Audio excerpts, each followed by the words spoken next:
my kid played volleyball. Yeah. Indoor volleyball primarily. Started playing beach in college. And so, like, I would throw the ball to her. Yeah. She was little, toss it up. Yeah. But then it got to where, like, it was beyond my scope to try to help her.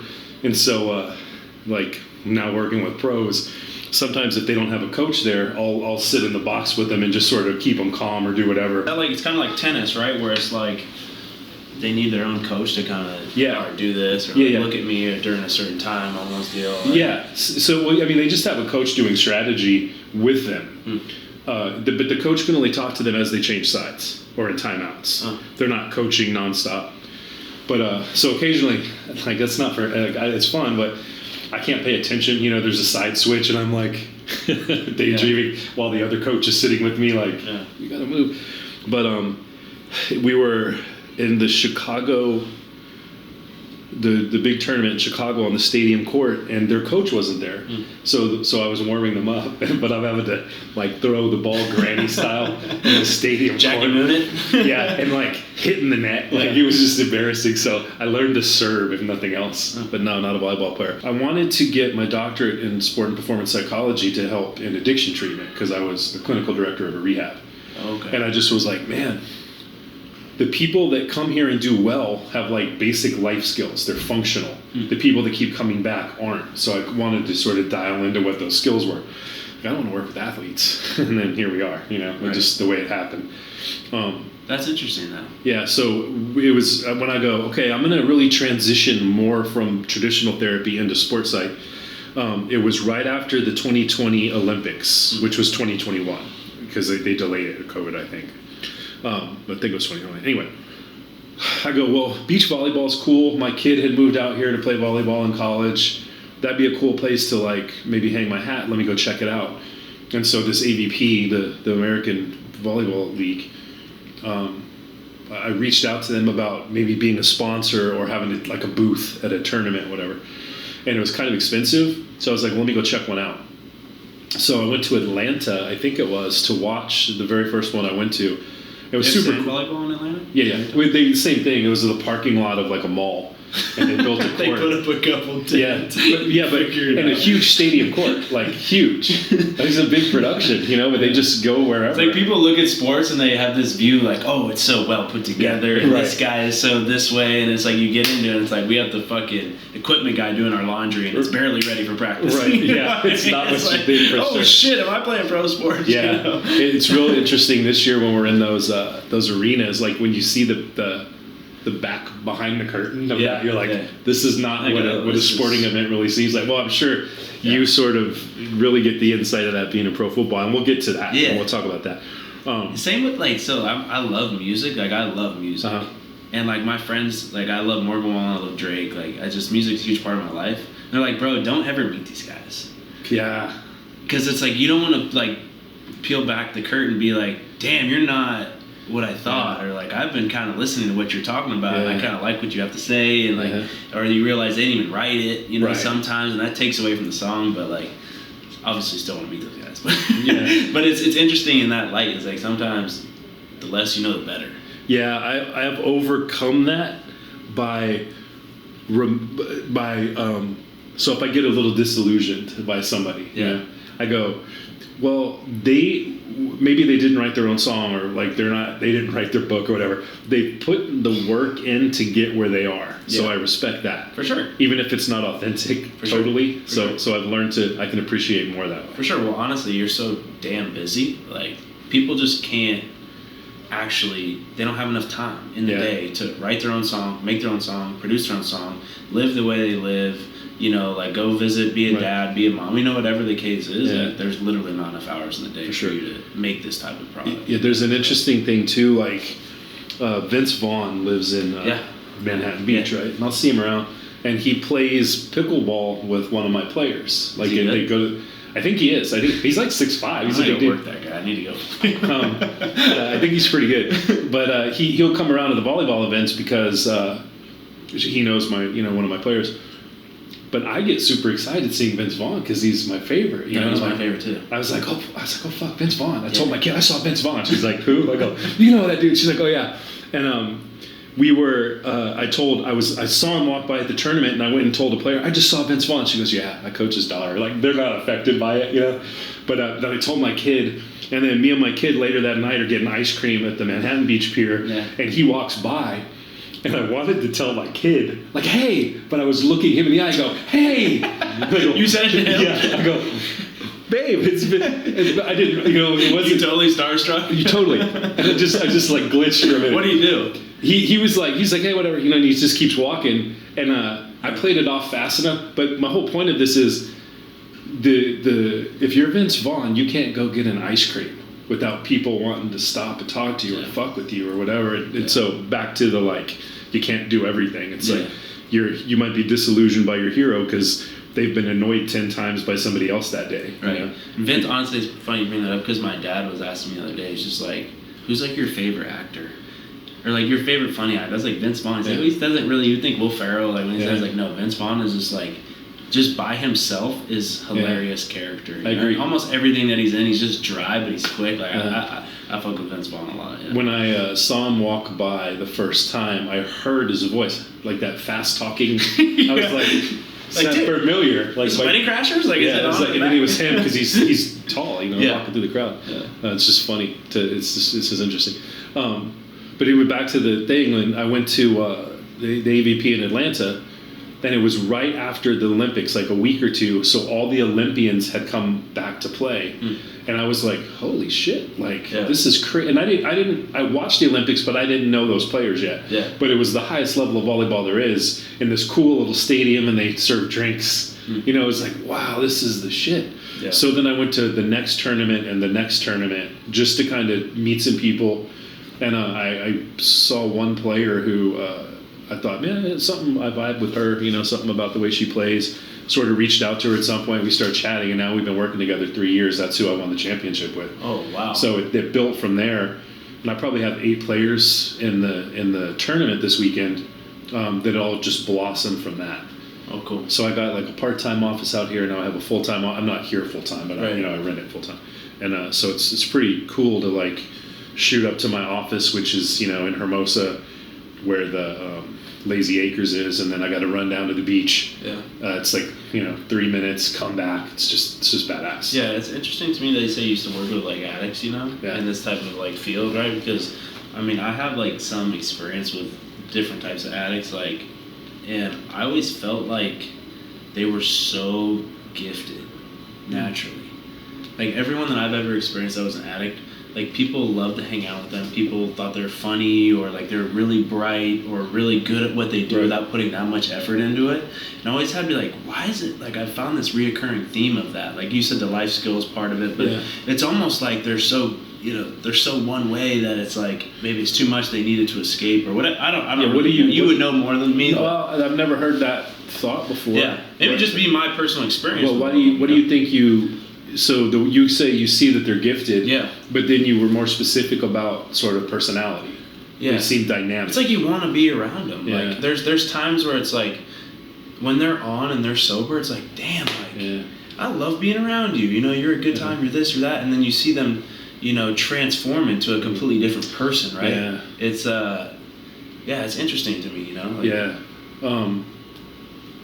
Have you ever heard of or read the book The War of Art? It's a play on the art of war. No. It's by Stephen Pressfield. Mm-hmm. And I'll butcher this quote, but he has this idea, which is, it's not a quote, I'm just going to get the concept. Yeah, just give me the theme. He's like, it's something like every star casts a shadow. So like the sun casts a shadow, right? Yeah. And the shadow of genius is resistant. So he's like us as the genius, right? And pull out of that word, but like we're the star. And we cast a shadow, and that shadow is resistance, like addiction or like bad luck. It's like so. As a therapist and doing sports psych for so long, I'll see all versions of that. Some people create their own resistance, and some people maybe through their psychology or their life history keep wandering into resistance, or they self-sabotage. But what I've found is this. I think plays on what you said. The people who encounter the most resistance are the ones who are supposed to shine the brightest. And one way or another, they don't. but resistance isn't necessarily your own making. Right. Like, sometimes you're like, just as a normal human, you're going through your life and you have these ideas and goals and missions, but everything keeps getting in your way. Yeah. In your opinion. In your own opinion. Yeah. Sometimes, But even literally, like you get a flat tire or some meeting falls through, and then you go, oh, this is what It's like there's some force. Yeah. I don't know if I don't fully feel like it's trying to shut you down. It just occurred to me, I've never thought this. I feel like maybe it's trying to challenge you to see if you're ready for the challenge. Yeah, I agree with that. So I guess my point was, to play off yours, is maybe those people you're talking about that were dynamic but challenged were supposed to be shining bright. And even the resistance of a bad childhood.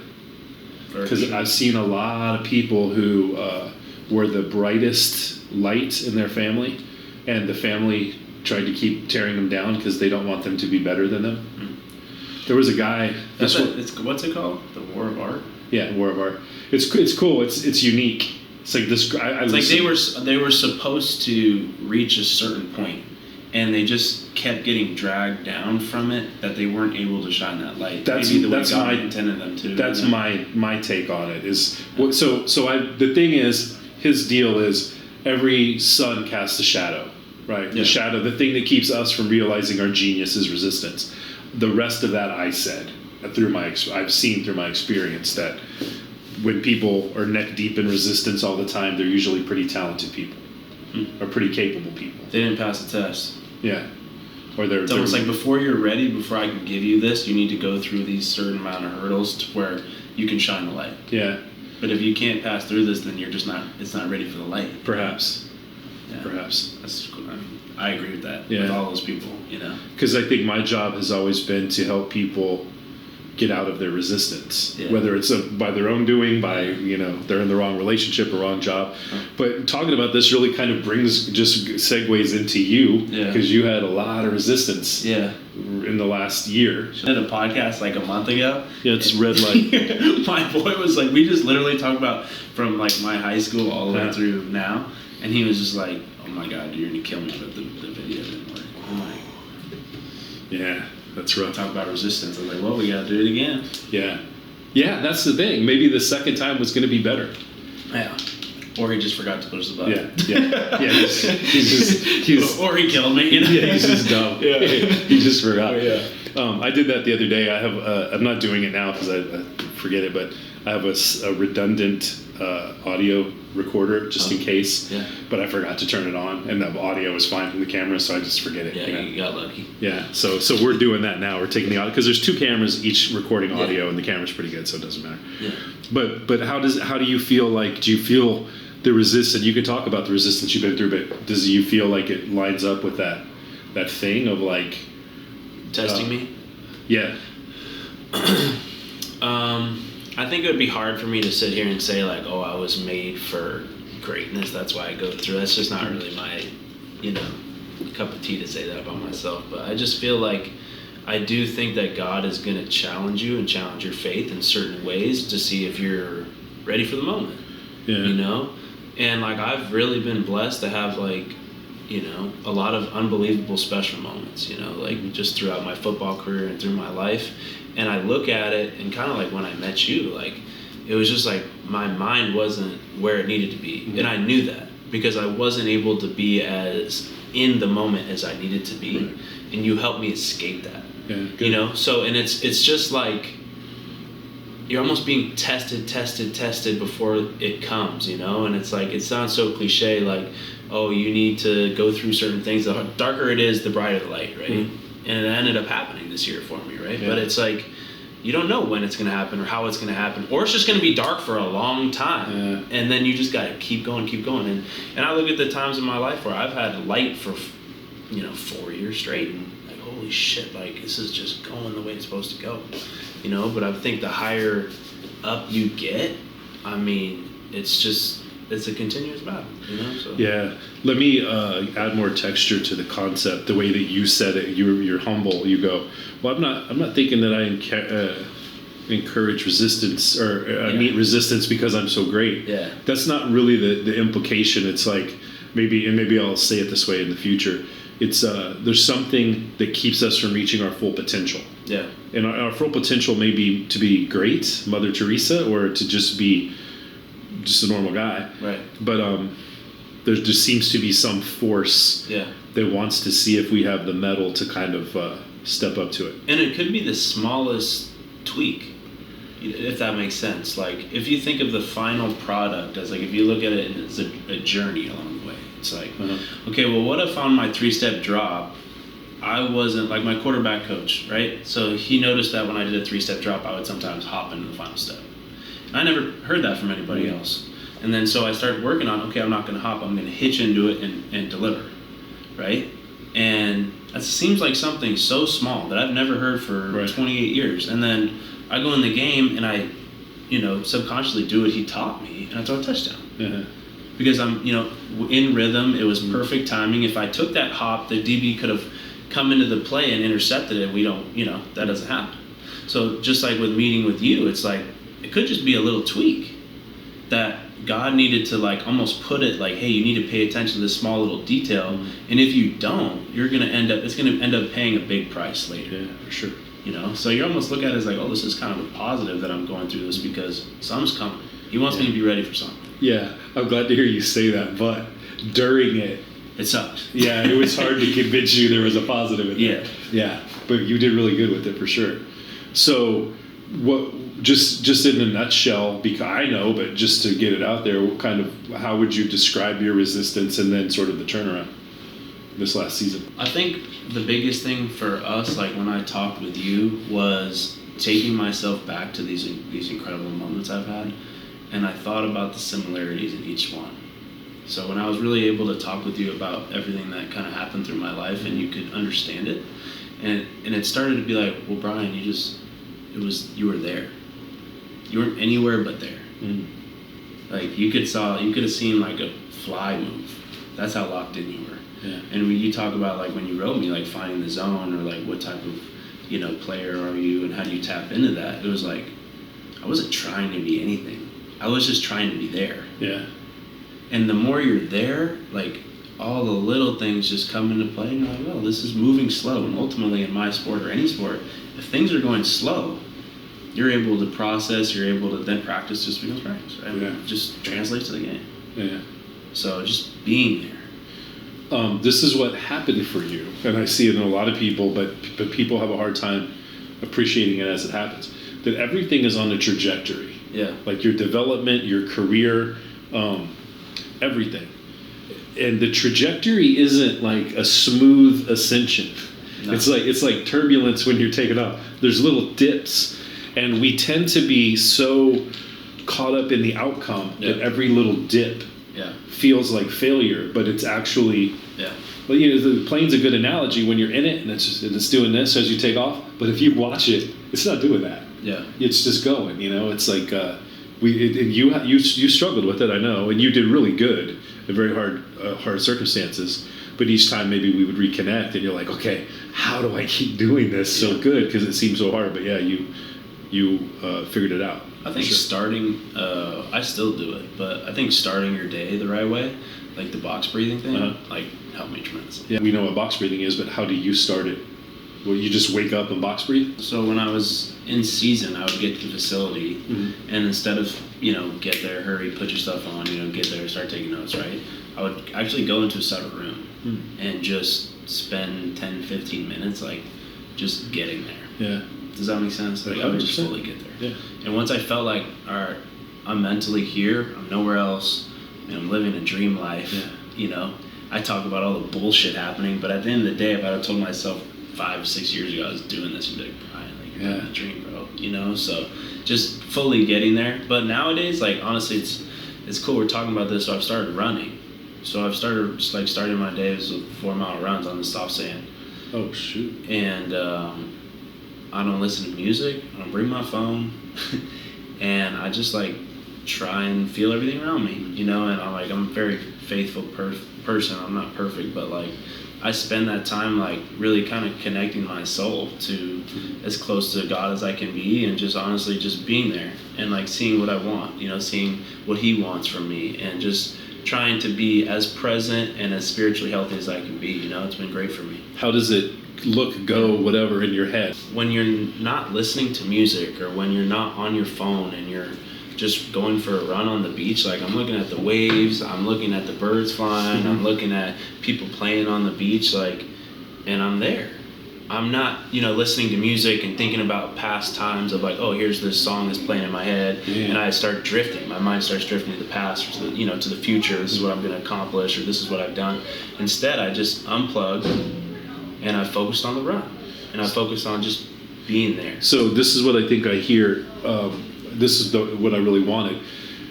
You're like you're running and you're being present, and I see the birds or I hear the ocean, because you tied it into spiritual.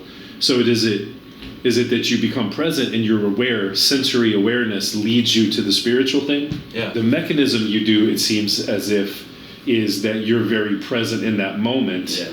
And then does that like turn to thoughts of God, or you're just enjoying God's beauty mindfully and that's enough? No, honestly, like, I'm not just saying this because I'm sitting here talking with you, but I feel like in all of our practices that we've done with one another, the biggest thing I got out of it was just being present and just being there, right? And then that translated to the game, that translated to me playing well, et cetera, et cetera. So I took it into my everyday life. Nice. Right? So now when I start doing these runs, I don't think it's like, oh, look at God's beauty all around me. It's more like, just be here. Like look, just be right here. And I think that's true faith, right? Like, don't worry about what's ahead of you. Don't worry about what's happened to you.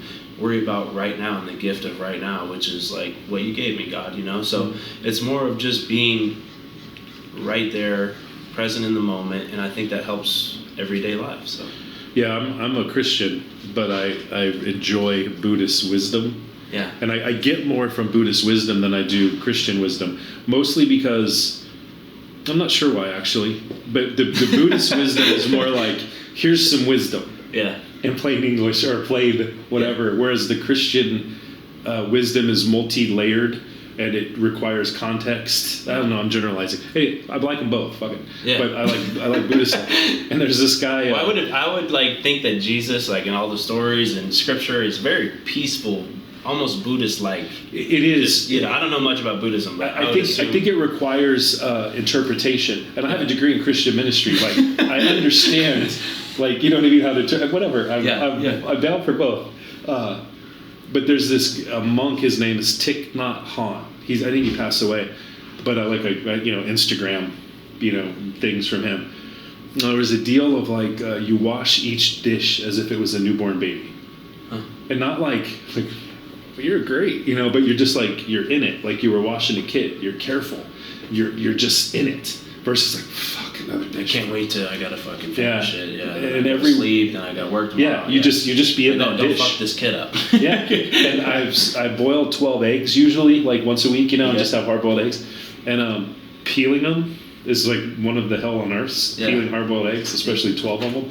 But I started adopting it there, and I'm like, oh, and I'm noticing my tendency, which is to like hope for a big piece to come off, because if you're a little hasty, you take a big chunks out of the egg. Yeah. And so it's like, oh, you break it up. And so I've spent all this time just being into eggs, not into them, but the process of it. Yeah, and then I realize a lot about my own habit of wanting that big, like wanting to get through something in a hurry, not being present, wanting it to be easy. So just washing a dish or being attentive to an egg, just like paying attention to the birds on your run, puts you in the present moment, which in my opinion is where you have then access to what's higher. Right.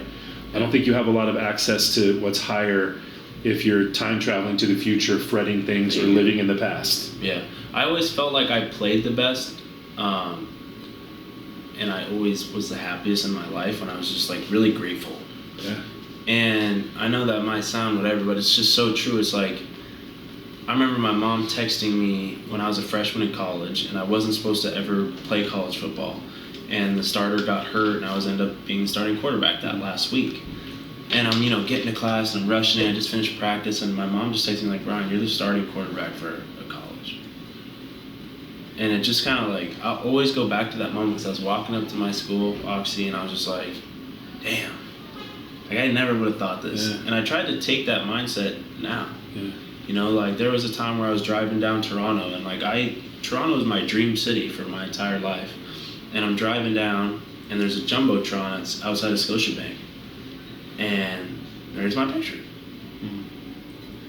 And that was another one of those moments where I'm just like, wow, like, I'm in it, you know? Mm-hmm. And this is, like, I'm super grateful to be here. That's awesome. Yeah, and there's a lot of trials and tribulations along the way, but those little moments, like, last forever for me.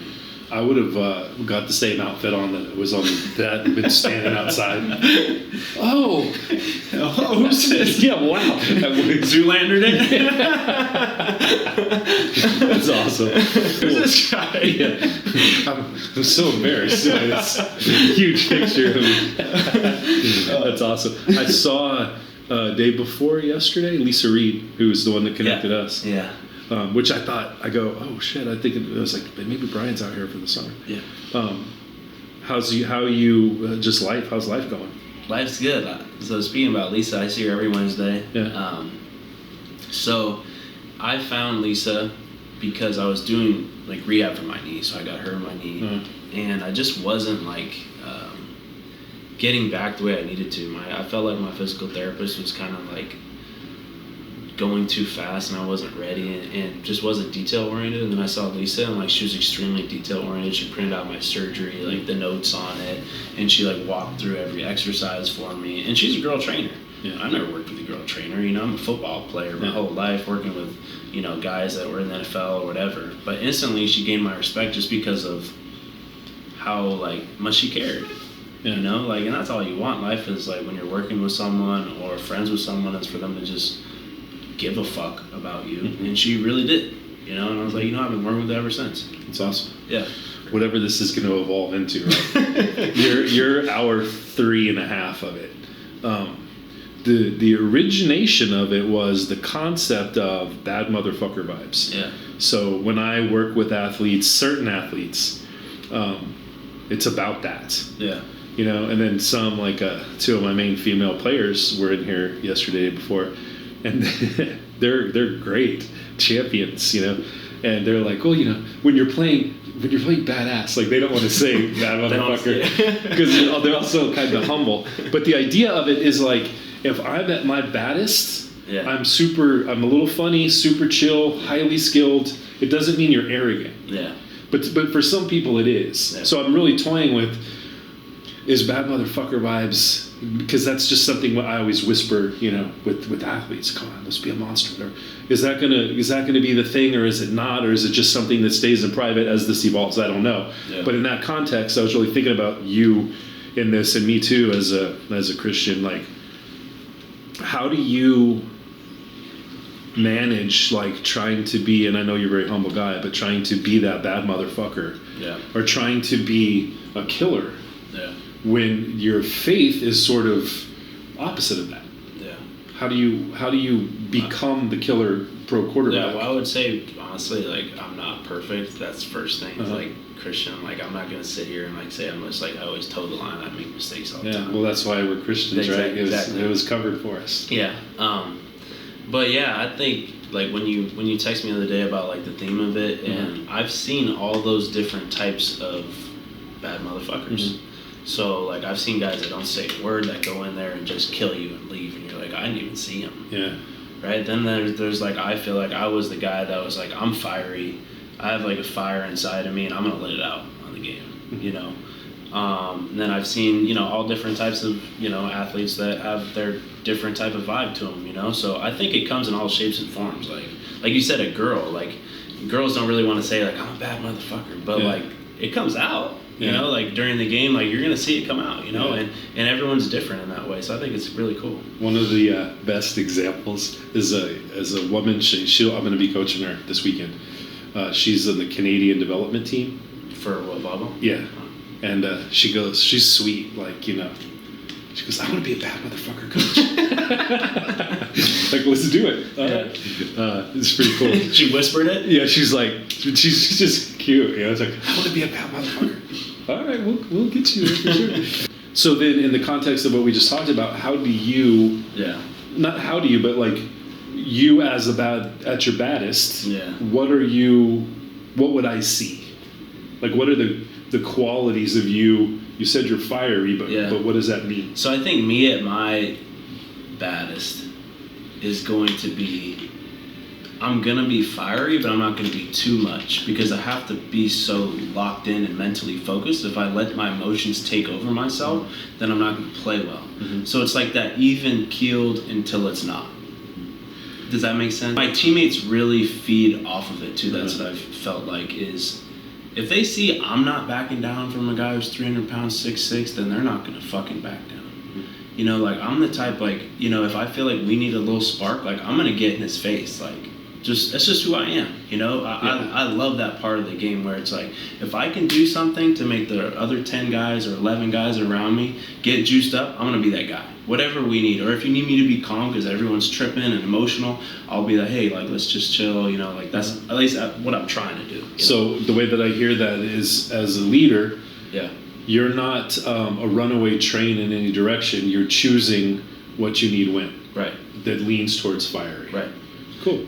Like I'll give you 2 different examples. So 2 of my best games. So I've told you a story of when I played for Team USA and we were down 14-12 at halftime. I go in. I throw 4 straight touchdowns, like, and then I was out by the 4th quarter. I was like, I'm done, coach. Like, put the other kid in, like, we won. But that was almost like I would throw a touchdown and everyone would come celebrate. I would walk right past them, straight sit down on the bench. After every touchdown, I was never fiery. I was never emotional because the game was already such high stakes. Like, if we lose this, we just lost a gold medal or silver medal. So I just felt like. After every touchdown, I was like, okay, mission accomplished, sit down. It was just too important. Yeah. And the team didn't need any more emotion. They needed touchdowns. But then there's been other games where, like, we were playing Johnny Manziel in, like, my second ever professional game. He goes out there, he's torching us. 2 straight touchdowns. And it's almost like everyone's afraid because the TV's on and Johnny's making this. It's all about him. I go in the game, no one's ever heard of me. I'm like, fuck that motherfucker, let's go. Like, you know, I drive down the field, we score. The defense, like, damn, like this, you know, David versus Goliath type deal. Like, he's not afraid of him. Why are we going to be afraid of this fucking guy? It's not his show. Yeah. And so I completed every pass but one and had 5 touchdowns. We won the game. But they needed to feel like, this isn't his show, bro. Yeah. This can be our show. Yeah. So those are 2 different examples. Like, okay, I just needed to chill out and do my job. Then there was another example of like, I'm not fucking backing down from anybody. Let's go. So you have a clearly articulated method, right? It's you do what you need when. Does the fieriness ever get away from you? There's been times where games have meant too much to me. But it's always because what? Because I'm not present. Yeah. I'm worried about this. I'm worried about what's after the game. I'm worried about things what people said, what doesn't matter. Yeah. And I think about those 2 particular games that I just told you, I was just there. I was feeling what the team needed. Yeah, I was seeing the spirit, you know, kind of work. Yeah, I'm not saying that this is why you did that, but I feel like that's my goal with athletes, especially high-level athletes, is to just let you be present. Yeah. I don't have to teach you anything. You already know everything. I just got to teach you to be in the moment and let your body take over. Yeah. Talk about that to everybody all the time. Because I feel like once you reach a certain level of athlete, like, you'll be able to know what you need to do. You'll be able to feel it. At least I can. Yeah. I can feel like the energy of the game, and if I'm not there mentally, how am I ever going to feel that? Yeah. Right. So now that I go for these runs and I'm working with you, it's like I'm there. I can feel it. I can feel what we need to do. You know. What you're describing, something else maybe you want to bring this up earlier, is that we get tied up in a story. Like instead of being present, so it's Johnny Manziel or. It's what I'm doing after the game, and what he said before the game. The thing you're right. Yeah. The thing that always derails us is the story we're making up. Yeah. And then the stories we make up, we're not actually making them up. We made them up. 15 years ago, we just keep applying them to every situation. Right. And it's the biggest amount of freedom you can have when you pull out of living in a story and you're present in what's happening. I heard this thing, I don't know your stance on hallucinogens, but I heard this thing about what hallucinogenic drugs do to your brain is they strip memory from perception. So the way that I see that is like, if you see a tree, you go, a tree. It exists in the 10,000 other trees you've ever seen. You're generalizing. But if your memory is stripped from that, you're going, look at every leaf. Look at the way that leaf blows. Does that track for you? Yeah. So that's really, this has nothing to do with hallucinogenics. It has to do with, I think that's what being present is. You're not in your story about Johnny Manziel. You're not in your story about what that tree is. You're, oh shit, look, it's got 3 different colors of green. Because the stories we tell are just us generalizing because it's easier for our brain and it takes less processing power. So when you're saying when you're taking it, it's almost like you just pay attention to the leaf. Yeah, you're in it without seen it. Without a story, without all the stories about what it is. You're just in it for what it is. Like, wow, it's got a lot of different stuff. I'm gonna look at it because I would have skipped it. Yeah, and like that's the thing about how many people ran 4 miles on the beach today that didn't see the birds. Yeah. Didn't see the dolphins. Yeah. It's interesting too. Dolphins came up a couple times in the last 2 days, as did this idea. Not that this is about mental health or that you're depressed, but I'll ask people in my clinical practice that are depressed, what's the difference between depression, or what's the opposite of depression? And they'll always say happiness. But I disagree. I think happiness is here, and what the actual opposite is awe. Because they have used this example a lot, but if you and I are sitting here talking and you happen to be like, man, Dr. J, I'm so depressed, I this and I that. Yeah. And an eagle walked in the door. Right. Be like, what the fuck? An eagle. Yeah, your attention is so pulled to the present moment, you're not in your funky story that's telling you to be depressed. Yeah. So what you're talking about in your run is you are tuning into the awe around you. Yeah. And even if it's not an eagle, it's still cool looking birds. And I was driving back from Huntington. I was riding back from Huntington a little while ago. And there's the little estuary, over there on the other side of the ocean. And I saw a bird dive in the ocean, or in the little estuary thing, which I've seen 100 times. But it popped out and dove right back in like 3 times chasing the fish. I was like, well, you don't see that every day. Mm. And in that moment, watching it, I go, oh, cool. And the ladies I was riding with, like, what? And I told them, and they're like, they didn't give a shit, you know what I mean? But I saw it. But it's all about finding awe in everything. It's also gratitude. Yeah. And then the icky stuff goes away because your attention is on what's cool. Yeah. So yeah, that was just a long-winded way to say that run. That's what that is. I saw something on Instagram that just like I always think about it is people never forget how you make them feel. Mm-hmm. And I just think it's so true. Like, and there's so many things you miss, like if you're not there. Mm-hmm. Mm-hmm. Like and there's so many like things you could say or lives you could ultimately kind of touch, like if you're there. Right. But if you're thinking about all the shit that's wrong, or I'm worried about if I'm going to play or if I'm not going to play or what's going to happen, like you say, time traveling, you're missing what could be a blessing. Mm-hmm. That's right there. Yeah. Which goes back to you're caught up in some other story, right? Yeah. That's like not just in sports, but in life, that's the hardest thing is to get out of these habitual stories. Yeah. What we believe about ourselves, other people in the world is pretty much formed by like 8 years old. Yeah. And we just then take that and lay it across all of our experiences as objective truth, but it's not. Right. To include the way we react to things, the way we have the self-talk we have. And so if you go, I'm not good enough. Well, you've been saying that since you were 5. And now you believe it. Yeah, because something happened that was innocuous you didn't even know was happening that conditioned you to believe that way. And it's a real prison until you figure out, like, oh, I don't have to believe the first thought that pops into my head. Right. It's programmed. Right. Through, because my mom forgot to pick me up from practice once. Yeah. You almost unlock it, right? Yeah. So, like, I think I always talk about my time, like, when I was in college and being the starting quarterback. Like, when I look back on it now, like, I don't really remember specific plays or, like, I think about all the lessons it taught me just like as a person and kind of made me who I am. And there was a coach there, his name was Darnell Arsenault, and he was my quarterback coach, offensive coordinator. And I'm 17 years old. I'm literally leading a bunch of like 22-year-old men playing college football, and like that's a lot of responsibility. Yeah. And he kind of just like guided me, and he truly changed my life. And he didn't change my life to make me a better quarterback. He did, but he made me a better leader. Yeah. He made me be a quarterback off the field. And I really bought into him. So like he used to do this thing to me where at practice he would challenge me. It was like called a leadership test. And he would say, I want you to impact, I want you to touch 40 lives a day. I'd be like, and the coach like, what do you mean? It's like, I want you to dap up 20 of your teammates. I want you to tell them good job or good route, or if they need to, if they didn't run a good route, tell them that too. Yeah. Or like, listen in the huddle. Just like make sure you're impacting your teammates today. And I was like, okay, I'm 17. I'm like learning how to lead a team, learning how to start, learning how to do all these things.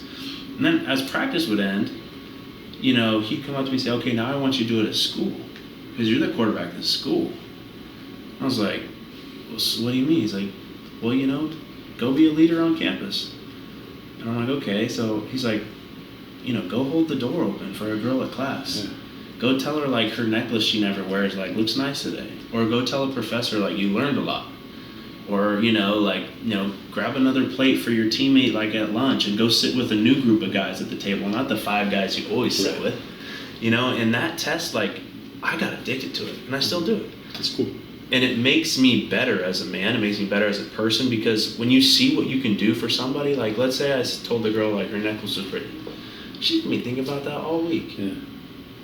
And it doesn't, not because I was the quarterback, but just because I took the time, noticed it. Mm-hmm. And now she's wearing that necklace every day for the next year or whatever. Or, if I opened the door or told the guy he's working hard in the gym, like that could make him show up to the gym the next day. Yeah, for sure. Yeah, my cousin is, he does content stuff, and he's got a company called Crave where it's like masterclass where you sign up and you learn stuff, but it's all about skydiving. Huh. Brings all these elite skydivers in. I'm out. Yeah. No, I don't. And those guys I was on their podcast, and those guys were arguing with me that they're not fighting fight or flight when they jump out. We love it. Bullshit. I know you love it, but every part of your primitive brain is thinking you're about to die. Yeah. So no, we're so focused. Yeah, because you think you're about to fucking die. Focus, yeah. Or it's not going to end up good. You're going to splash on the ground. Yeah, because this ain't Point Break, dude. Yeah, you're going to die if everything doesn't go right. You're in fight or flight. Yeah. Anyway, we were talking about content, and I was saying how, like, when I would put out content, that I would have a method of tagging people. Then I would go, but I don't want to be annoying to tag people, like they whatever. And he goes, do people ever tag you in videos? And I go, yeah. Then he goes, how does that make you feel? Like, it makes me feel good, Yeah. That's, oh shit, I never thought of it that way. Of them, yeah. Yeah, so it's what you're saying is like, yeah, you tag somebody, they go, oh shit, Dr. J tagged me. That's I'm cool. included. Yeah, it's nuts. It's funny that that's great. There's a lot to chew on in that. It's great that you had that mentor. Yeah. And it's great that you developed this thing, because what is not important is your career as a quarterback.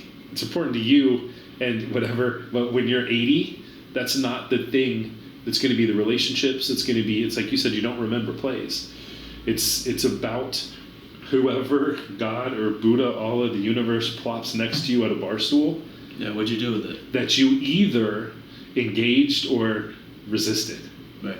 And historically, I tend to resist, because ever since I was a little kid, adults would come tell me their problems. Just something in my face. I was at this bar in Chicago. Sick of the shit. It's like it's constant. It's not that it's sick of it. It's just like it's weird. Yeah. But I'm a therapist. But when you come to my office, I know what to expect. Yeah. But I was in Chicago for the AVP tournament last year. It's a big tournament. And I was in the bar of the Drake Hotel with some of the photographers and the TV crew, because all the athletes are in bed. Yeah, I don't have to be in bed. And we just drank a bunch of whiskey and had a great time that night. But this photographer named Impu kept telling me, or he goes, we had just met that night. He goes, how come everybody that sits down next to you at this bar starts telling you their life story? And I was like, I have no idea, but they've always done it. What's a gift? Yeah, it is, and I recognize that as a spiritual gift, and then I become a therapist, and then I work in sports psychology. But what I've always done is resisted it, like, because I'm kind of an introvert, kind of shy, and I'm like, oh man, I don't want to. But then I realized. Here we go again. But then can I get another double? Then I realized, like especially in a Christian way, like God's like, here's your gift, like. You can help people solve their problems, and they're just going to flock to you with problems. And I'm like, nah, I pass. So I started to embrace. Yeah. So this happened 2 nights ago at this bar up here where I'll get my dinner sometimes. And this thing's happening, and these kind of drunk people, brother and sister, are talking, and like, okay, and getting my attention, and so I was like, my tendency is to like look this way, so I just turn my chair, engage, start talking, learn about him. This is also part of why within 5 minutes she's crying, because people always, because I'll go, hey, no, this is what's the thing, and this is the thing, and you're really great. How do you read me so well? It's because since I've been fucking 5. You wait 5 minutes, she started crying because you started talking to her? Yes. You just broke her down in 5 minutes. Yeah. But she was crying in a good way. Yeah, I know. Yeah. But she needed it. It takes 5 minutes. Yeah. And I'll see people go, I've been going to therapy for 2 years. I'm like, you might want to find a different therapist. Yeah. Because there's about 10 things people do. And if you're upset or you've got some particular trauma, it's one of those 10. And so if you sit down next to me and we start talking, I go, that seems like this one. Did you have a super critical mom? How did you know? Are you a mind reader? Well, because you're telling a total stranger your life story. You're a people pleaser. You talk like this so you don't make a big scene, and now you're crying. So it's probably that. It's probably that. And she's like, oh, yeah. So my whole point was, you intentionally do it. I have to force myself to like not disengage. Huh. But it's cool though. It is cool, and it's funny. Like I find now that I'm engaged, and me not engaging, it was me being an asshole, me being selfish. Yeah. Now that I found that I do engage, it's like a great experience. Have you always been like that? I've always been a little standoffish. No. Like, so could you have picked apart that same girl or lady in a bar 20 years ago? I just kind of knew. Is it just because you're like around people kind of all the time and you can kind of feel like what they need? Or... I don't actually smell it, but it's almost like I can smell it in the air. Yeah. I could see it on you. And I always could, but I didn't have the education and the experience, so I go, ooh, I get a little bristle. Is it more what they say, what they like? It starts with how they look. Not how they look, but it's something visual at first. Yeah. I can go, ooh, little bristle, like I feel it in my body. Yeah. You ever like if you're out with your guys and like you're at a bar or something, and you could just kind of tell some people want to start shit. Just gotta look about it. Yeah. Yeah, it's like that, but with everything. It's honestly interesting because I feel like, I mean, I'm obviously not on your stage with it, but I've been in such a social environment for so long, and I can feel that too with certain people. Like whether it's my teammates or just like at a random bar, like, I almost can feel like, oh, this is this type of person. Like I can understand them in a certain way before I even talk. Yeah. You know? Here's what I think the science is behind that. We have an unconscious mind and a conscious mind, right? Unconscious is 88% of our mind. Conscious is 12. And our unconscious mind is literally a storehouse of every experience we've ever had. Good, bad, and different. All of our beliefs, biases, associations. And so when we listen to our intuition, which is what you're saying, our intuition is popping a symbol relative to us up into our conscious mind. Because we sense that thing in that person from our storehouse of experience before we ever think it. So you go, ooh. And then if you recognize that as the gift, you can then go, I wonder why I'm thinking this. Why am I thinking of my third grade teacher? Because it's symbolically representing what you're picking up from that other person. So you feel like it's just based off past experiences? 100%. And if you don't have it... Do you feel like it's because you're in touch with the spirit too? Yes. Yeah. So there's definitely a spiritual component. Yeah. But it's also people that aren't spiritual can do it. So it's also a mechanism. I think maybe my awareness of it is the spiritual part, or my dialing into it. I never didn't recognize it as a thing. And what I'll do a lot of times in therapy, I'll go, hey, if I say this thing, what's the first thing that pops into your mind? And they'll go, and I see them editing. The first thing popped up, I see them see it, then they go, that's probably not what he wants. Swipe left. Yeah, exactly. And they're like, I wonder what he even means. No, it doesn't, no editorial, just the thing. If it was a peanut butter and jelly sandwich, just say that. Yeah. Because the first thing that pops into your mind is what's coming, your intuition from your unconscious mind, and it's the right thing. Yeah. But the thing is, your unconscious thinks in symbols and pictures. It doesn't think linearly or in words. So it'll pop up. Why am I thinking of Will Ferrell? You know, and it's because then you can sort of find the association.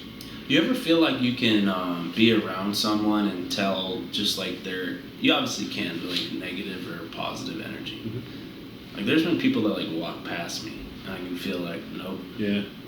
Or I can feel like, there's like a certain light to this person, you know? Yeah, you got a little bit of that shine in you. That knowing. Yeah. Yeah.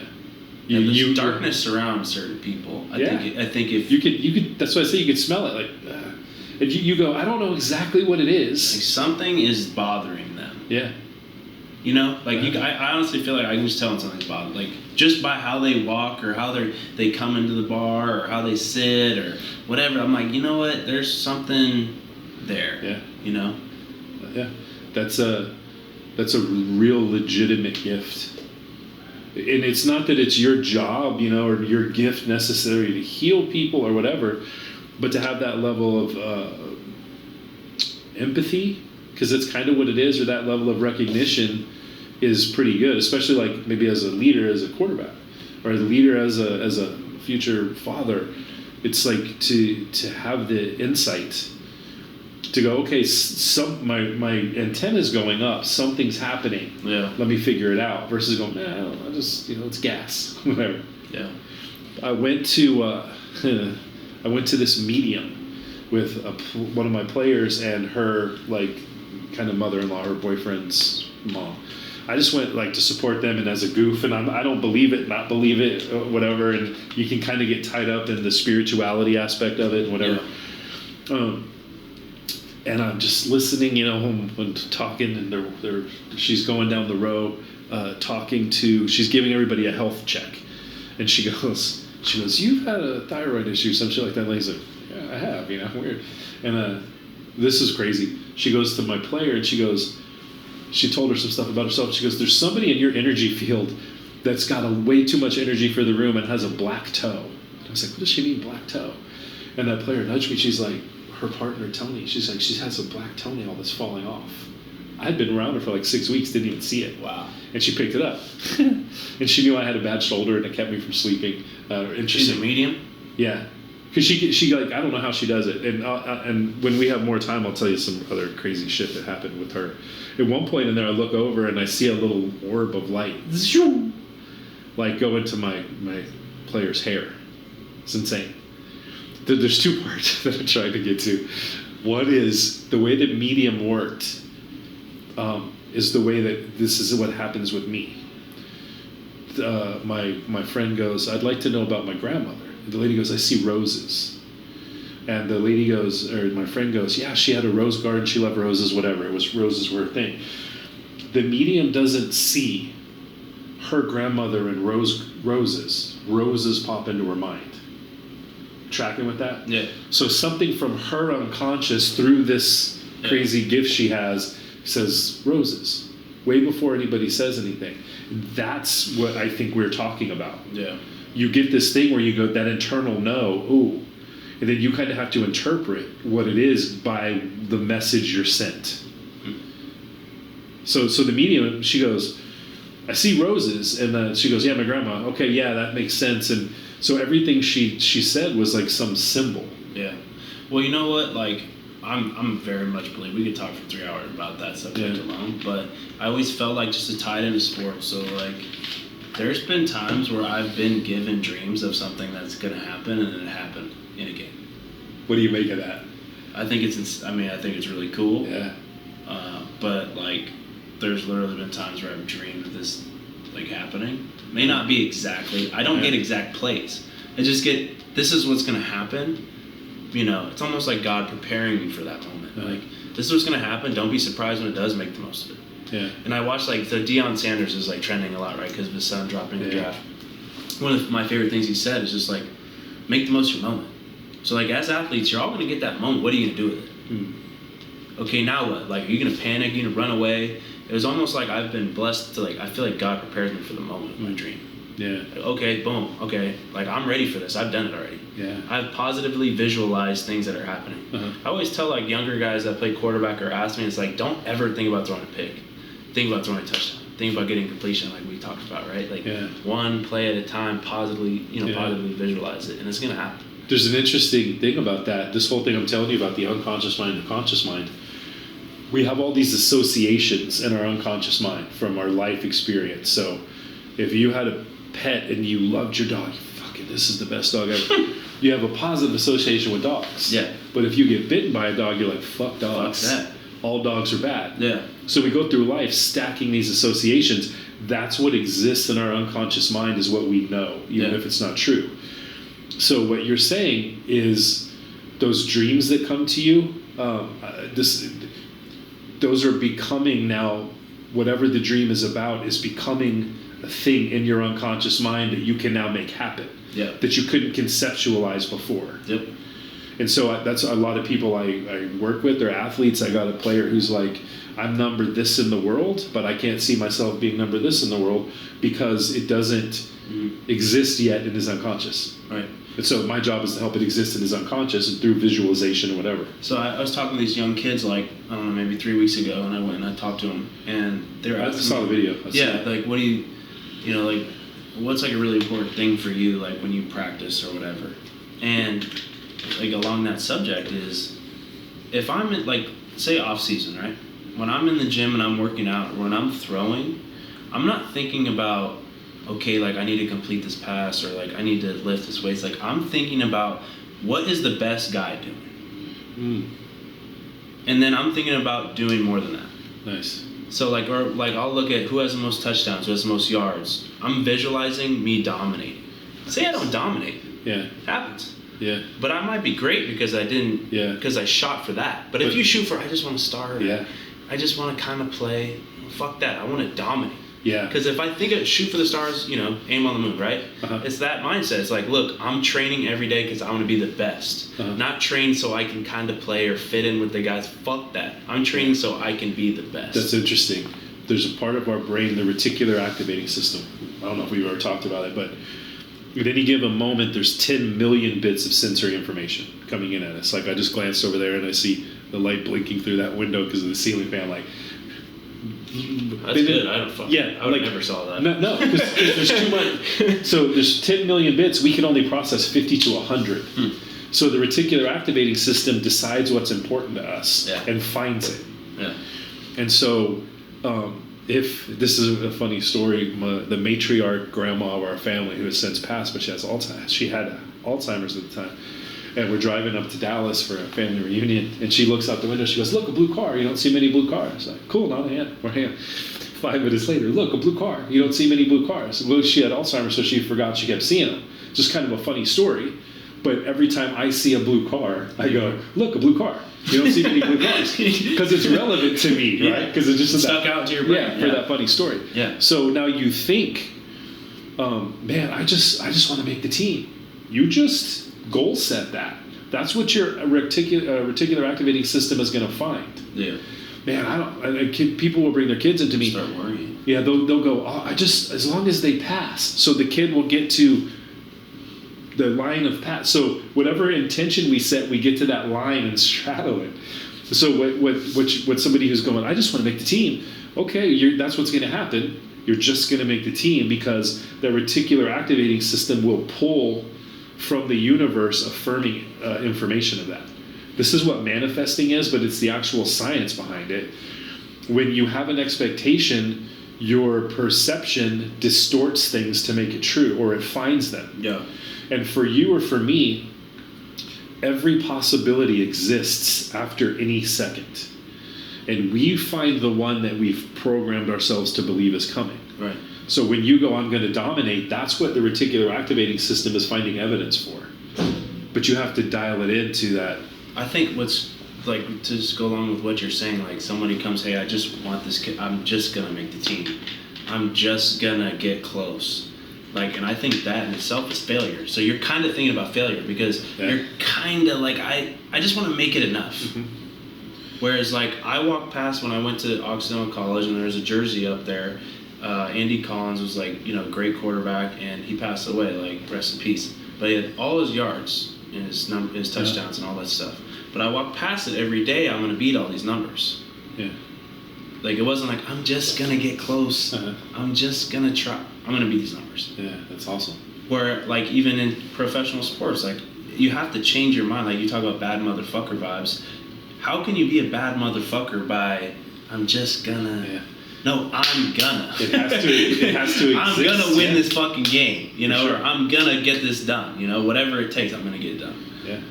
You're literally negative goal setting. Yeah. When you go, I just want to make... You're goal setting by whatever your ambition is. Right. And if it's, I just want to be mediocre, well, You could land under it. Yeah. Congratulations. Yeah. You know, If you hit mediocre, win. But Yeah. I mean, like, Yeah. why not shoot for good and Yeah. land on mediocre, Yeah, right? for sure. But you seldom do.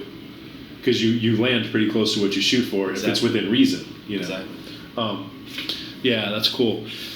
Anything you want to talk about? Whatever you do. The medium thing is really, it's not enough time, but I've had some crazy shit happen to me too. There was another facet of that I wanted to talk about, which is when we were there and I saw that little blurb of light, I was like, oh shit. And I go to the lady, hey, has weird stuff happened like that? She goes, yeah, I've been here 11 years.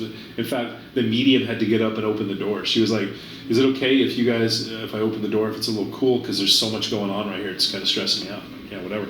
But when I saw the little light orb, my chest goes real tight. And I go, ugh. And the lady goes, are you anxious? And I go, no, I was sitting all relaxed. I was like, I'm totally chill, but my chest just tightened up. She goes, yeah, when a spirit gets in your energy field, your body responds. And I was like, so it's what we're talking about.